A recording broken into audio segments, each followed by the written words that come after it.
आज हम फलित विभाग का शुरू कर रहे हैं। आप सभी लोग बड़े खुश रहेंगे और अच्छा लगेगा पढ़ने में कि आपको आगे क्या कैसे कैसे पढ़ना है उसको। तो फलित विभाग में आपको स्वागत है आपका। और फलित विभाग में सबसे पहले हम द्वादश भाव जो कहा गया है, हमने अब इससे पहले बोला था कि लग्न, धनु, पराक्रम, सुख, संतति, रिपु, जाया, ये सब जो द्वादश भाव का नाम है, उनमें से आज एक एक भाव में एक का आज विचार करेंगे कि पहला भाव को क्या क्या विचार करते हैं, इसमें कौन सा ग्रह सही रहता है और इस भाव का कारक अगर हम तो बता दिए थे, फिर भी बीच बीच में बता देंगे आपको, ठीक है ना। तो प्रथम भाव से हमको सबसे पहले उसको इस भाव का नाम क्या है, इन भाव का नाम का भी बहुत है कि इसको क्या क्या नाम से कहा जाता है। तो प्रथम भाव होता है कि इसका नाम है आत्मा, ठीक है ना। ये देखिए, ये प्रथम भाव कहलाता है, ये है ना। इस भाव को नाम है आत्मा और यहाँ से शरीर का भी विचार किया जाएगा, इसी भाव से शरीर का विचार किया जाएगा। और लग्न की जो हो रहा है, अगर इसमें लग्न का जो विचार किया जाता है, इसी से भी लग्न का विचार किया जाएगा। देह मतलब जो जीवात्मा और आत्मा, देखिए आत्मा और साथ में देह भी इसी में विचार किया। इसको बपू भी कहते हैं, कल्प भी कहते हैं, इसको मूर्ति भी कहते हैं क्योंकि मूर्ति भी एक स्ट्रक्चर है। तन भाव भी कहते हैं जो शरीर का है। इसको यहाँ उदय यानी कि इसको उदय भाव भी कहते हैं क्योंकि यहाँ से प्रारंभ होता है। और प्रथम केंद्र कहते हैं इसको। और इसमें कंटक और ये चतुष्टय में आता है, ठीक है ना। अब विचारणी बातें क्या क्या है, इससे आपका लग्न का जितने भी प्रेडिक्शन इसी भाव से ही करोगे। जैसे कि इस भाव का लग्नेश, अगर मान लीजिए लग्न का स्वामी 3 हो गया, तो लग्न का स्वामी 3 मतलब लग्नेश, इस बोलोगे आप, ऐसे बोलोगे लग्नेश, ठीक है ना। लग्नेश कौन हुआ? बुध, ठीक है ना, ठीक है। लग्नेश, अब 3 नंबर राशि आने के कारण में ये लग्नेश कौन, लग्न का स्वामी बुध हुआ है, तो इसको कहते हैं लग्नेश। तो यहां से आपको लग्न का विचार करना है, ठीक है ना।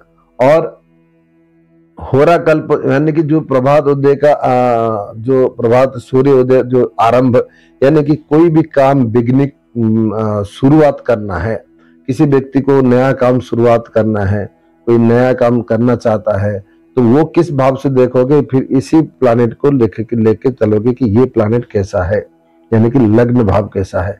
कोई भी प्रारंभ बिगनिंग करना है और इसकी आरंभ करना, और इसका स्वरूप या इसकी सुंदरता भी कैसा है, ये दिखने में कैसा है, इसका स्वरूप कैसा है, ये भी इसी भाव से विचार किया जाएगा।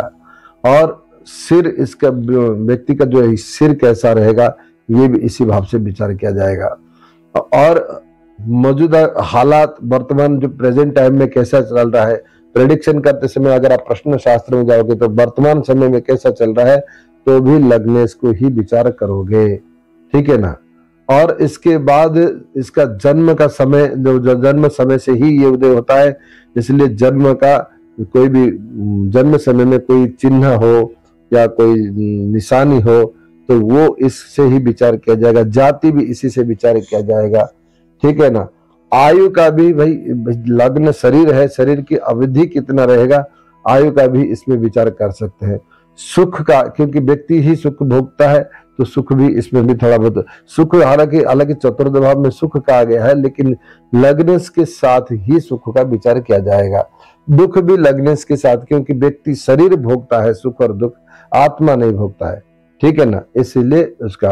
और व्यक्ति का विवेक कैसा है ना, तो इसी लग्न भाव से विचार करोगे। और शील यानी कि वो उसकी उदारता क्या है, उसकी स्वभाव उग्र क्रूर स्वभाव है या उग्र सौम्य स्वभाव है, इस जो स्वभाव की विचार करना है। इसकी मस्तिष्क यानी कि इसकी ब्रेन कैसा, कितना स्टेबिलिटी है, और ब्रेन में क्या इसकी क्षमता क्या है इसकी, मतलब कोई बात पकड़ने की या बात ज्ञान सुनने की या ज्ञान लेने की, ये सारे बात ब्रेन की जो कैपेसिटी है वो इसी से भी विचार करोगे। ब्रेन का कारक हो जाएगा चंद्रमा, वो आप अलग आ जाएगा, ठीक है ना।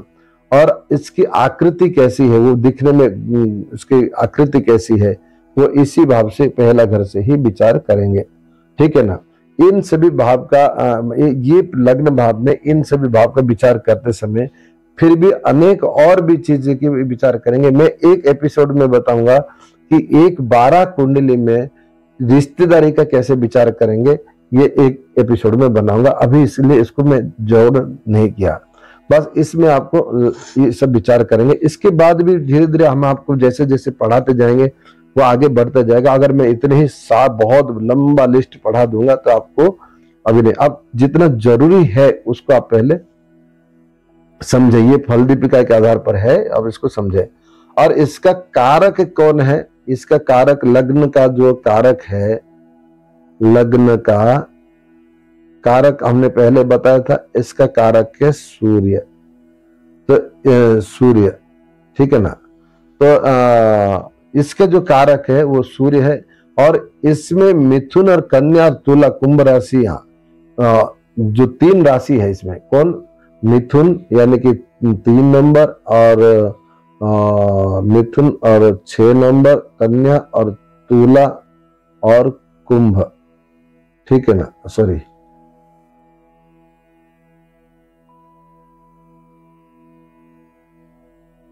कुंभ। ये जो राशियां हैं यहाँ बलवान होते हैं, राशियों का भी बल माना जाता है। तो इसमें ये जो मिथुन राशि है या कन्या राशि है या तुला राशि है या कुंभ राशि में, ये स्थान में बलवान मानी जाती है। और लग्नेश की स्थिति के अनुसार, ठीक है ना, और जैसे जैसे इस प्लैनेट का यानी कि लग्नेश, यानी कि जैसे कि हमने उदाहरण दिया बुध है, बुध की स्थिति के अनुसार इसमें कार्य कुशलता और जातीय उन्नति अवनति, इन सारा चीज की प्रेडिक्शन इसी में ही आपको करना है। तो याद रखें, लग्न भाव को आप बहुत, ये इसके जो कारक है सूर्य है, और यहाँ से व्यक्ति का प्रारंभ, जब कोई भी काम प्रारंभ करना हो, उसकी लाइफ कैसा रहेगा, आयु कैसा रहेगा, उसके मौजूदा समय कैसा है, उसकी शरीर में कोई चिन्ह है, उसकी चेहरा दिखने में कैसा है, उसका स्वभाव कैसा है, ठीक है ना। और एक बात और है, लग्न से भी व्यापार भी देखा जाता है, ये बात याद रखना। लग्न से ही व्यापार तय होता है, क्योंकि लग्न से 10वें स्थान का देखा जाता है, लग्न से 7वें स्थान भी देखा जाता है। लेकिन कौन सा लग्न के लिए कौन सा व्यापार करें, इसके लिए मैं एपिसोड बाद में बनाऊंगा, सभी लग्नों का एपिसोड बनाऊंगा। लेकिन अभी आप इस लग्न के लिए आप इफेक्ट करें कि इस लग्न में ये भाव से ये विचार किया जाता है। आगे हम नेक्स्ट वीडियो में बताएंगे कि द्वितीय भाव यानी कि धन भाव से फिर धन के साथ और भी क्या विचार किया जाता है, ये भी हम आपको चर्चा करेंगे। लेकिन अभी इतना ध्यान रखिएगा, नेक्स्ट एपिसोड के लिए आप इंतजार करें और सबको शेयर करें, सब्सक्राइब करें और हमसे जुड़े रहे। ज्योतिष निःशुल्क सीखे और दूसरे को भी मदद करें सिखाने के लिए, तो आप उनको हमारा वीडियो प्रेषित करें, उनको भेज सकते हैं। हर हर महादेव।